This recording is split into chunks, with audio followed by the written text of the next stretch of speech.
আর এখানে যারা আমরা ছাত্রছাত্রী ভাই বোনেরা এখানে উপস্থিত হয়েছে, আগামী দিন তোমরা সবাই এই শ্রেণীকক্ষে বসে ক্লাস করে আর কি হতে পারে,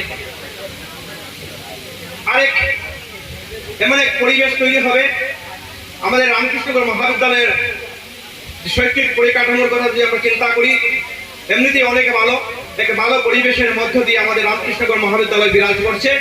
আর এই শ্রেণীকক্ষের নির্মাণ হওয়ার পর এই রামকৃষ্ণগড় মহাবিদ্যালয়ের সৌন্দর্যের বৃদ্ধি আরো ঘটবে এবং আগামী দিনে আমাদের মাননীয় বিধায়ক মহোদয়ের আরো অনেক পরিকল্পনা আছে এই মহাবিদ্যালয়কে নিয়ে, কিভাবে আমাদের এই মহাবিদ্যালয়কে রামকৃষ্ণগড় সমষ্টির মধ্যে এক সুন্দর শৈক্ষিক প্রতিষ্ঠান তথা আমাদের এই জেলার মধ্যে এক সুন্দর শৈক্ষিক প্রতিষ্ঠানে কিভাবে পরিগণিত করা যায় তার জানাচ্ছি।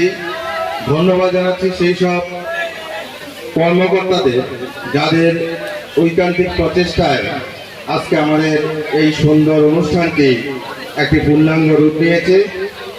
ধন্যবাদ জানাই আমাদের বিধায়ক মহোদয়কে যে উনি ওনার মহামূল্যবান কর্মকার্য বিভিন্ন জায়গায় রেখে উনি ওনার মূল্যবান সময় আমাদেরকে দিয়েছেন। ধন্যবাদ জানাই আমাদের প্রীতমকে, যার ঐকান্তিক প্রচেষ্টায় আজকে এই অনুষ্ঠান এখানে সুচারুভাবে সম্পন্ন হয়েছে। ধন্যবাদ জানাই আমাদের সাংবাদিক বন্ধুদের, যারা দীর্ঘ সময় আমাদের সঙ্গে থেকে আমাদেরকে সহযোগিতার হাত বাড়িয়ে দিয়েছে। ধন্যবাদ জানাই আমাদের রামকৃষ্ণনগরের মিউনিসিপ্যালিটি বোর্ডের প্রতিনিধি যারা আমাদের সঙ্গে সময় দিয়েছেন।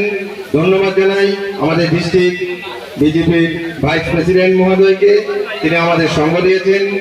সেই সঙ্গে ধন্যবাদ জানাই যারা সাউন্ড সিস্টেম দিয়ে আমাদের সঙ্গে ছিলেন। ধন্যবাদ জানাই আমাদের অধ্যাপক অধ্যাপিকা বৃন্দদের এবং ছাত্রছাত্রীদের, যে সবার ঐকান্তিক প্রচেষ্টায় এবং উপস্থিতিতে আমাদের এই অনুষ্ঠান সফলতা পেয়েছে। এবং আজকে দিনে যেভাবে আপনারা আমাদের সঙ্গ দিয়েছেন, আমরা আশা রাখবো আগামী দিনেও আপনারা আমাদের সঙ্গে থাকবেন। এই আশা রেখে আমরা আমাদের আজকের অনুষ্ঠান এখানেই সমাপ্তি ঘোষণা করছি। ধন্যবাদ সবাই।